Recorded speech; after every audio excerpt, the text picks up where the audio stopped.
Zombie apocalypse.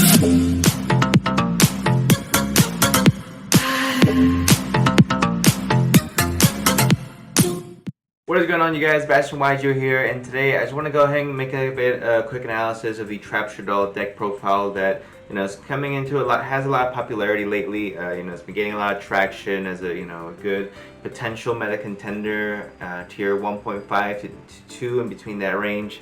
But it can Pax uploaded quite a few videos about it. I have uploaded my Shaddoll deck profile as well. And the thing with Shaddoll is that I've noticed, because I went to my locals yesterday, and I noticed a lot of strengths and weaknesses of the deck. I guess first we're gonna go ahead and analyze, a little bit more of the weaknesses of it. So weaknesses being that is the consistency of it, so the explosiveness of it. Now, Shadolls have a very high ceiling when it comes to the grind game. The grind game in Shaddoll is absolutely amazing. But when it comes to the actual initial play, you really need that fusion spell in your hand, or else you're pretty much just gonna be setting 3 and set a monster, set some spells and traps, set some spells and traps, and then be done with it. So that's a little bit of the inconsistency there when it comes to playing the Shaddoll lineup. Is something you should go ahead and take into consideration before picking up the deck.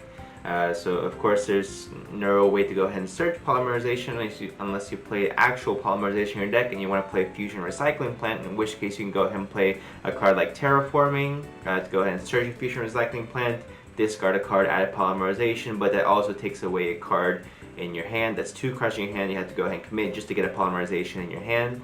So it counteracts, because yes, it adds more consistency to it, but you have to add regular polymerization, which is not necessarily as strong.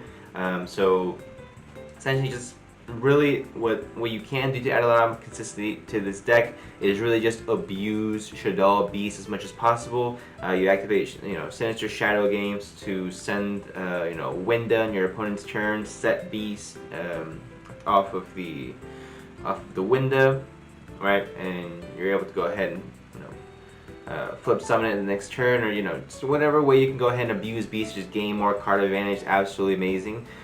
So it's funny because Beast is a 1-up, and it's at 3, but you want to protect your 1-up Beast as much as possible because it does let you go ahead and have more card advantage. That's something I've noticed where it comes to the just consistency of the deck. Now, inconsistency of it is not necessarily a bad thing, because the worst case scenario, you are going to draw into all of your trap cards, which do quite a bit of work on their own, unless you draw triple Sinister Shadow Game and I guess double Dano Miscus. You have 1 interruption, you can't really do anything.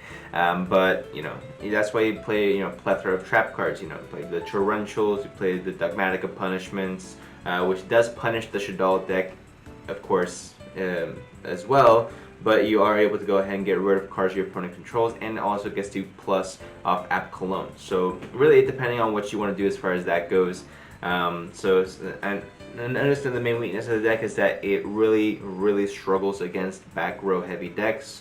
I know I was playing, for some reason my locals has a decent amount of Altergeist players. So that was a throwback to the 2018 days, when I used to play really competitively. So that was interesting to go ahead and see that deck still has some life to it and everything. But if you are going to be playing against any type of back row heavy decks, which you are in a slower format, so it does make sense for all you guys to go ahead and be prevalent, you have to go ahead and take your back row hate. You have to know what to hit. So your side deck, that's where your side deck really comes into effect. I had to switch up my side deck quite a bit. You got to make sure you have your Cosmic Cyclones and your Harpy Feather Duster in your side deck, or your main deck, depending on how you're choosing to build the deck. But any spells that are quick plays are going to be huge for you. So I would put Twin Twister in here, but I don't like Twin Twister because a lot of cards, a lot of spells and traps nowadays have a lot of graveyard effects. So even if you Twin Twister it, like the Eldritch spells and traps will just float into other ones, and it's just a whole mess. So it's better just go ahead and banish it. and just get it out the way, because you know there's so many ways to just go ahead and recur and recycle your cards nowadays. Go ahead and banish it, then you should be good to go. So that's kind of some strengths and weaknesses I noticed yesterday.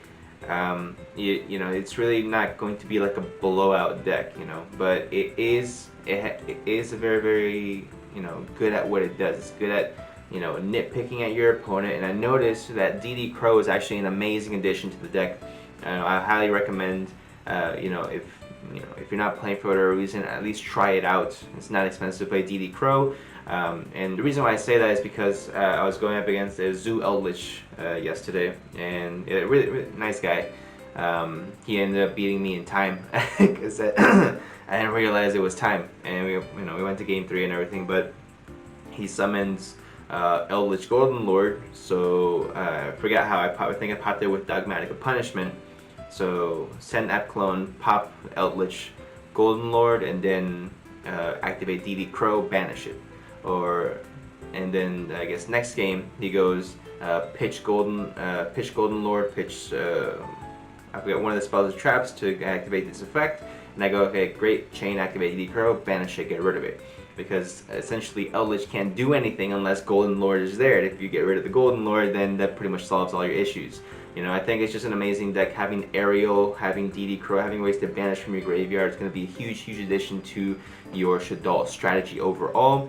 Also, DD Crow is a dark target for you, so worst case scenario, you do make Winda, which pretty much wins you most games. You know, Winda itself being able to survive the trap cards that are currently prevalent, cards like Dogmatic Punishment, cards like Torrential Tribute, which are being played in mass amounts.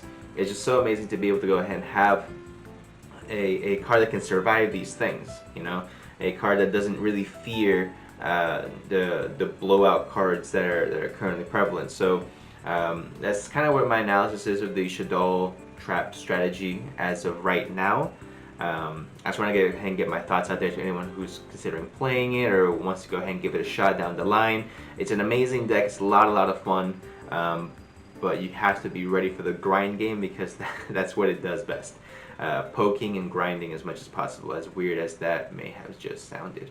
But thank you guys so much for watching. Leave a like on the video if you guys did enjoy these mini analysis videos. Let's go ahead and get my thoughts on decks out there. Subscribe for more videos, and leave a comment down below what your favorite variation of Shaddoll is. Is it Invoke Shaddoll, Trap Shaddoll, Basic Shaddoll, Trickstar Shaddoll, Magistus Shaddoll? It's very splashable. So many great engines out there. But let me know in the comment section down below, and I will see y'all in the next one.